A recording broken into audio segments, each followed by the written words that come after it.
All right, Jackson, let's get started. All right, sounds good. Well, welcome everyone for joining us today. This is very exciting. Today is the 10th virtual history of 2021 presented by the Baltimore Architecture Foundation and Baltimore Heritage. My name is Jackson Gilman Forlini, and I'm a board member of the Baltimore Architecture Foundation. First, I just want to say thank you to everyone who donated to be with us today. Your support allows us to host virtual histories every week. It's such a joy to be with you here. Before we get started, a few announcements. Next Friday, we will be joined by Mary Rizzo, author of the new book, Come and Be Shocked, Baltimore Beyond John Waters and the Wire. She will be discussing ways in which William Donald Schaefer tried to rebrand the city when he was mayor of Baltimore in the 1970s. And then on March 26th, we'll be hosting a conversation with two trailblazing women architects who have done lots of great work in Baltimore, Kathleen Sherrill and Barbara Wilkes. Now for today's presentation, it gives me a great pleasure to introduce my colleague, Christine Djuric, who is currently the architectural conservator for the City of Baltimore Department of General Services. And Christine is overseeing the exterior restoration of City Hall and ongoing preservation projects throughout the city. She continues to serve as a consultant and research associate with the Monument Conservation Collaborative based in North Adams, Massachusetts. And she has previously come to us from work in both New York City and Washington, D.C. and around the country, which she will talk a little bit more about today. So if you have any questions, please add them to the Q&A box, and we will get to as many as we can at the end of the presentation. And with that, I'm going to turn it over to Christine. Thanks, Jackson. Just going to share my screen. Hi, again, like Jackson said, my name is Christine Jarich, and I am an architectural conservator, and I moved to Baltimore about 4.5 years ago. And I'm working currently with the City of Baltimore on the conservation restoration of Baltimore City Hall, which is going to be one of my case studies that I'm going to talk about today, because I decided to focus this talk on, because I've worked with several different materials in the course of my work as a conservator, and Jackson's, and they mentioned to me that maybe some people weren't as familiar with what a conservator is and what a conservator does. So I decided to start with just a real brief introduction about the field and what our role is in restoration projects and in conservation projects. As you can see here, I just put in a bunch of photos from previous work that I did in New York City. And the role of the conservator is to basically be the materials representative, like the building's rep, but of the actual building, and really respect how it was made, who made it, the techniques that were used, and the materials that were used. And so then when you're repairing something or you're addressing issues that have come up in the weathering or the degradation of the materials, you always keep that in mind. And I'm there to remind you. So these are just some of the roles that we play. And I just included, like I said, some images from the different stages of projects. The initial assessment, that's an image from the Guggenheim, which I worked on, where we mapped all the cracks. And then we had to look at the crack patterns holistically to determine what was going on with the building and why it had the issues. And then we interpret that data into developing a treatment program. And then you do the treatments. And that's a lot of hands-on work that I've done, but also have run projects doing. And these are just a few photos from things I've done in the past. And then make sure that, like I said, you're respecting the material of whatever you're working on, and that it's going to be sustainable and usually reversible. But that can be tough when the material is beyond a point of saving and you have to replace it. And also maintenance and protection is probably the biggest, is making sure that whatever you do to any object or material you keep. I threw this in just because half of my life was spent and is spent up in the air. And these were just funny pictures of me being in a lift. And though I wear different hats for my job, I realize I wear the same literal hat all the time. So the three case studies that we're going to look at with marble in an urban environment are the Washington Square Arch, the Capitol Building pediment, and Baltimore City Hall. I picked these three because I think they represent how this material weathers in an urban environment. They're all about from the same time, Beaux-Arts buildings with kind of the same architectural details. And also two of them are from the same quarry of stone, and two of them have the same carvers of stone. So they all share different elements of themselves. I wanted to just touch briefly about marble as a building material and why people use it. Because, obviously marble is a beautiful material. It's very carvable. It has a luster, it has a beautiful color, and it's available locally in these environments. Washington Square Arch used Tuckahoe marble, which is from New York State. Capitol Building used Cockeysville marble, which is the same as Baltimore City Hall. And so it was a building material that you could quarry regionally. Problem is that there are several problems with marble as a building material, but we'll start with Washington Square Arch. And I feel that each of the buildings kind of represent these different problems. And so what I'm presenting is, here are these problems that are innate to this material, and what do you do about it? And what my role is in trying to look at this problem and determine what's best for the structure, determine how you won't lose its historic significance, how you can respect the materials that are being used, but still maintain the material so that it's sustainable and it will last. This photo I just threw in because this is a flagstaff that's by the Washington Square Arch, because it too has its marble, and I had to repair it because it just so happened that year they put a bunch of Christmas trees they had a mulch program in New York City. Someone set all the Christmas trees on fire and really destroyed this marble flagstaff. So you can, in an urban environment, you never know what is going to befall your materials. So the Washington Square Arch is a great example of what happens to marble in an urban environment. It underwent a huge restoration in 2001 to deal with all the major issues, which are primarily the sugaring of the material, which is called sugaring because the stone literally looks like sugar because of how much it's degraded. Gypsum crust, which are the black crust you see on marbles.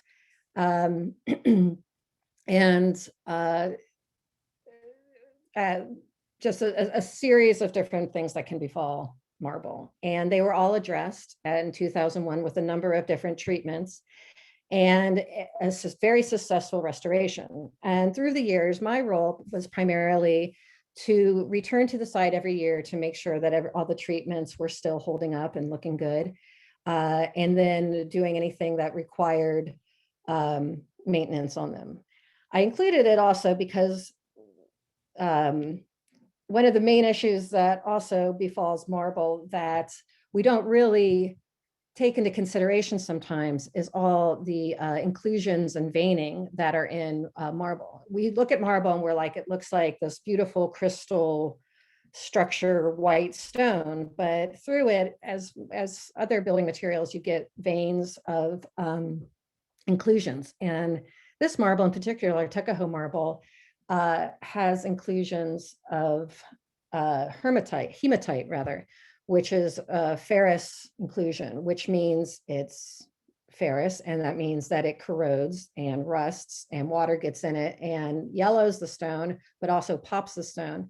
And I put this in here because it's one of these, you don't expect it to happen kind of things. Several years ago, one of the dentals just popped off and fell off the building.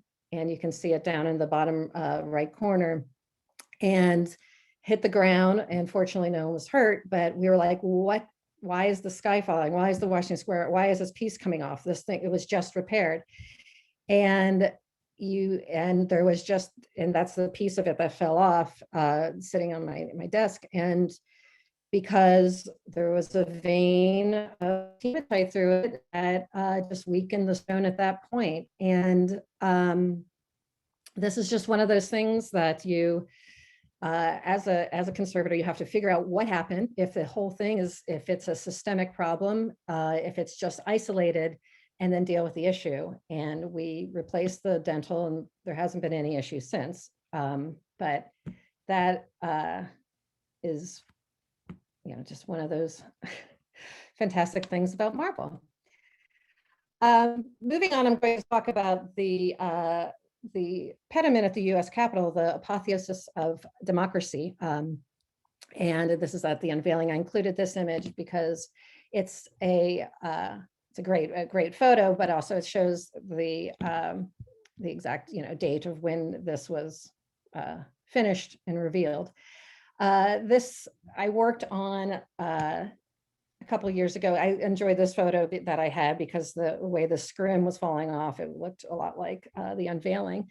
Again, marble that's in an urban environment has several issues that happen with it, and they all have to be addressed in different ways. And the role of the conservator, what we do is to look at the entire structure, map out what the issues are, and then develop a treatment program to address all the problems. So I kind of limited it to this one figure. And the carving on the monument is just incredible. It was done by the Picciarelli brothers, who were the same carvers as the Washington Square Park, the Washington Square Arch. More on them later, or some time that you can research it, because the Picciarelli brothers are amazing and incredible marble carvers, and you can always tell their work because it's just art. So determining what to do in this instance, the stone looked like rock candy. It was just basically held on by memory with the crystal form, because in the urban environment with acid rain, it dissolves the binder of all the crystals, which is lime, because it's limestone based. And then a lot of the times the quartz is just basically held together. So we had to develop a program that wasn't replacing anything, but to sustain and lengthen its lifespan. And so I created these shelter coats. And this was my workshop, which was really great because it was at the top of the Capitol building, and I had a great view of the Library of Congress. Making all these different coats, which were kind of like a lime wash for the stone to put. So it's a reversible coating that then can help restore the binding of all the crystals of the stone.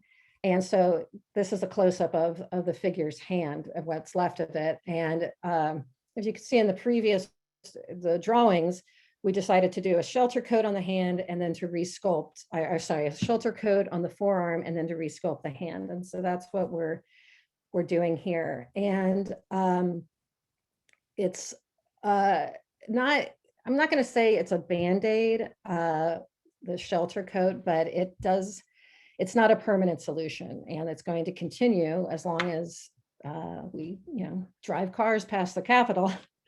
And it's going to continue to deteriorate because of the crusts that form, and because of the acids that are in the air, and what it does to the binders and marbles. So there is a number of different techniques we used on this. We did laser cleaning on the gypsum crust, which is the black crusting that you see on marble, which I mentioned. You can see some in the picture on the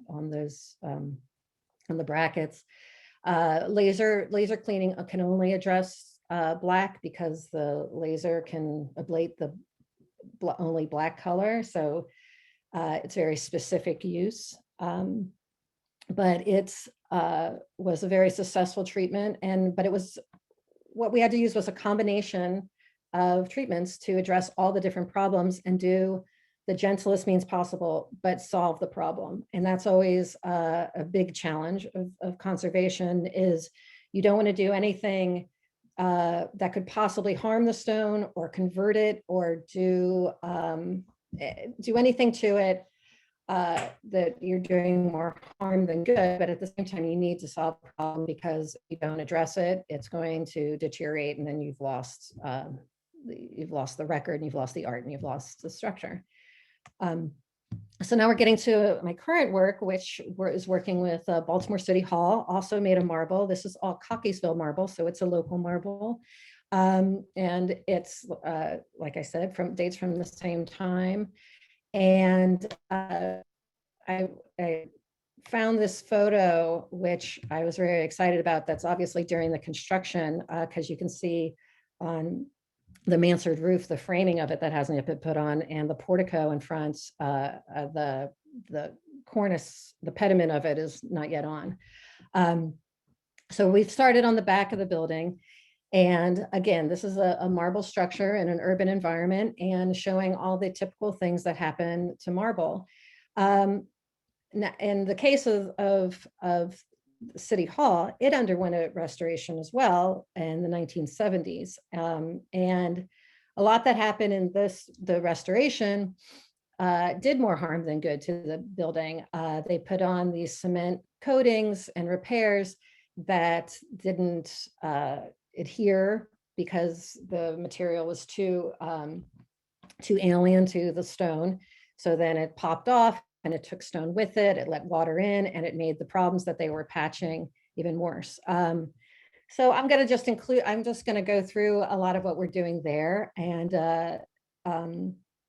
just to show you again these examples. Like, here's some more dentals, and in this is a kind of a before and after, or before and current kind of, because the work is ongoing as of actually today. So what we do is work off a survey and determine what materials are able to be salvaged, what materials are able to be repaired, using the same different techniques, using coatings and matching colors. I'm sorry, not coatings, but like mortars for repairs. And just going to show you some of the conditions. So the typical, so there's the gypsum crust that we're talking about. And then in this instance, it had bird netting all through it, which had made holes in all the objects. And the stone in some places, so it was almost, I keep calling it like a rotten apple. It's soft and brown. And I've never seen the condition of this before anywhere. I think it might have something to do with, in the 1920s, another restoration, they basically acid washed the building. And I think that accelerated the stone's demise, essentially. So that's why they done it in the 70s. This is an example of the what I was talking about before with inclusions and veining. The same reason we saw in the Washington Square Arch where the dental popped off is we're seeing here. You can see the yellowing of the stone where there's veins running through it of the mica iron oxide.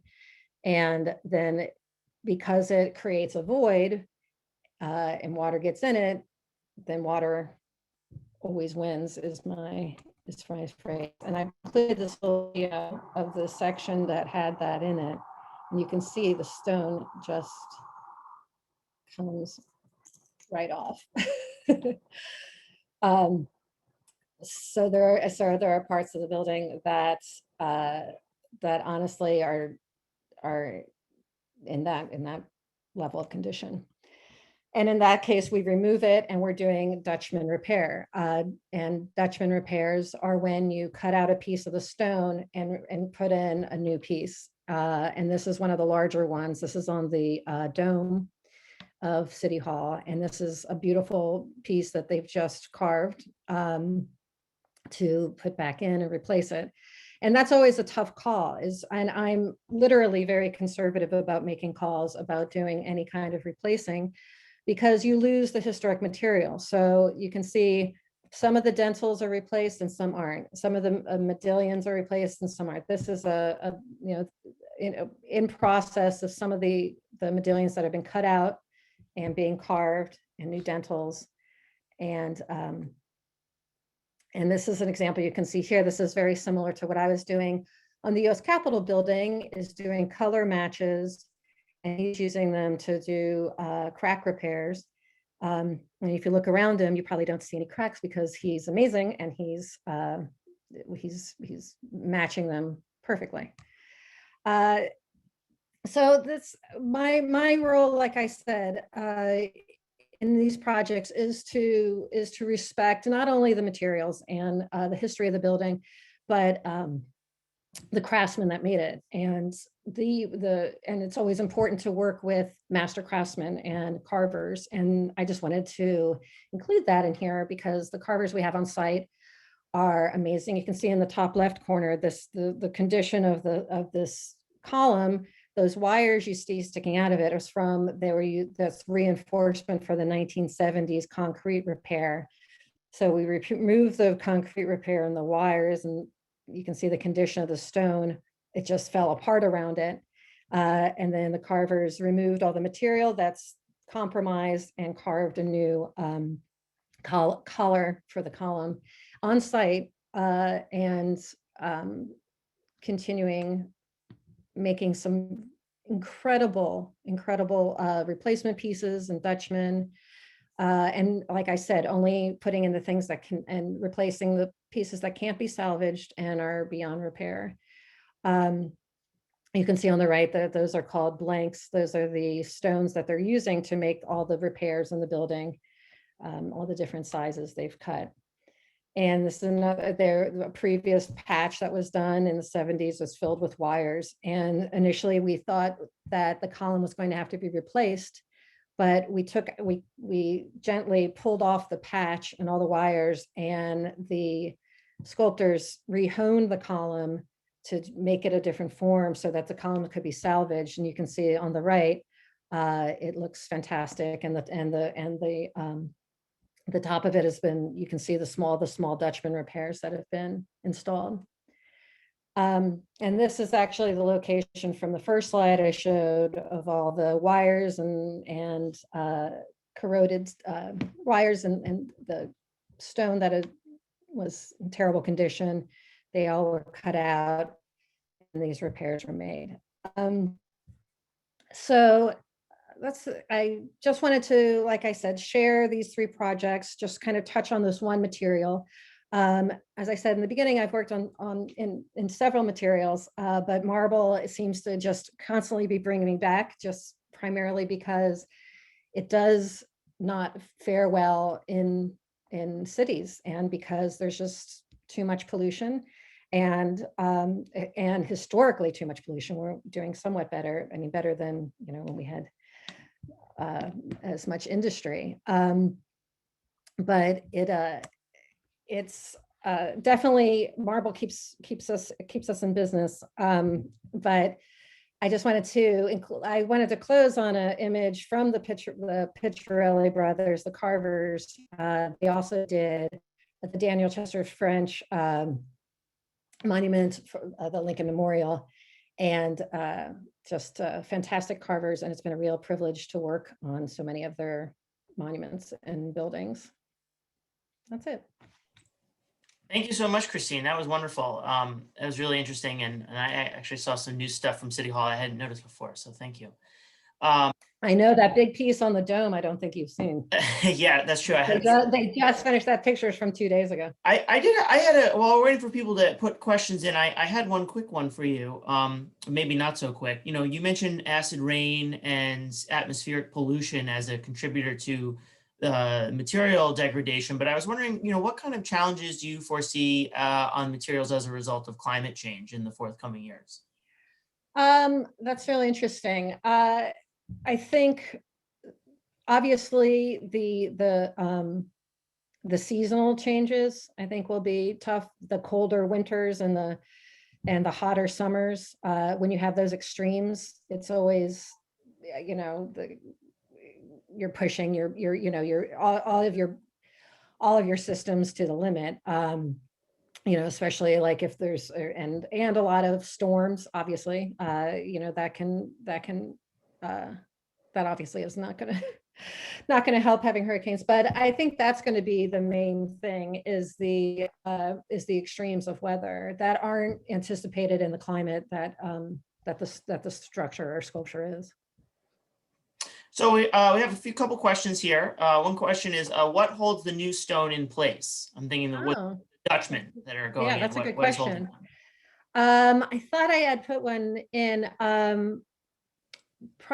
Usually you use one or two stainless steel rods that are inserted in the existing stone that then insert into the new stone. And then those are, you insert the stone in, and then it is mortared into place. You usually do a setting mortar in the rods as well. And then set the stone in to the rods, and then point and mortar around the stone. And it's the City Hall work, these carvers can carve the stone within like a millimeter of the space that it's filling, and it's in the mortar joints are almost imperceptible because that's just such a perfect fit of the replacement.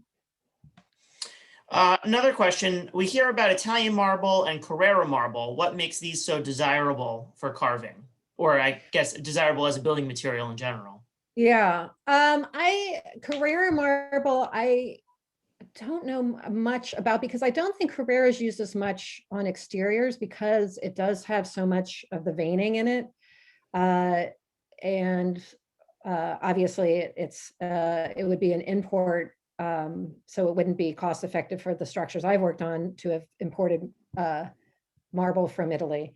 But Carrera's, you know, it's stunning, and also the marble is soft, you know, compared to other building materials. For example, the carvers that are on City Hall project, many of them are Spanish, and they went to a master carver school in Spain where they primarily carve granite. So they come here and work on this marble, and they're like, this is a breeze. This is like like a knife through butter. Because it's so carvable, and particularly the Cockeysville marble, because it doesn't have that many inclusions. It's really tightly bound, and so it's, you know, there's not that many large chunks or anything to come in contact with, so it's really fun to carve. Although it's funny, one of the carvers came to me to talk about the inclusions of iron oxide veining in it. And he was just like, oh, this piece of marble I'm working with has these veins in it, and it's a little harder to carve. I was like, yeah, and you're getting sparks too. And he's like, oh my gosh, I am, because he's hitting the actual mica in there. And he's like, I didn't know why my grinder was sparking. And it's because there's all this stuff in it. So we're almost out of time, or we're just at time. We have, I think, time for just maybe one or two more quick questions. You sort of already answered this next one inadvertently, but where did you find the highly skilled carvers, or where do we source the carvers to do this kind of work? You mentioned Spain. Is there anywhere else? Yeah, yeah. I mean, the contractor we're working with at City Hall is. They do marble, and like I said, the principal of the company is from Spain, and so he's really brought in a lot of these tradesmen, these carvers from the school. But there's a couple on the crew that attended a trade school, masonry trade school college, and I can't remember where it is. I think it's in South Carolina. I always forget, but they're out there, you know, and I think it's. I wish we had more of them in the States, and because these, you know, it's an amazing skill that these guys have. I mean, it's phenomenal to watch the skill, and I wish we got to go to Spain for a lot of the guys. So this will be our last question. Do you recommend that current artists or architects use marble for outdoor projects, or should they look to other materials based on the problems that you've seen with marble? That's a great question. Because that's a tough call, because when you're designing a building, you want it to look a certain way, or you're building a monument, you want it, or a sculpture. And so you don't think, well, how is this going to look 50 years from now? You think, you want to work in with the material you want to work in. And most architects and artists don't even want to be told what to do. But it's in terms of durability, no, it's not a great building stone. But at the same time, you can't beat the appearance of it. So I think if you want to use it, you do need to, though, project in time and use it in such a way that it allows for the weathering to be, so you don't have pooling water, or you don't have joints that line up, or, like think about the material and how you're using it, and use it appropriately so that it doesn't, lend itself to, so its lifetime is extended if used properly. Great. Well, thank you again so much, Christine, for that really fascinating talk. And, we look forward to seeing your work in the future. Thanks, Jackson. With that, I think we're going to end today. Thank you again to everybody who joined this talk, and we hope to see you again next week and for all of our future virtual histories.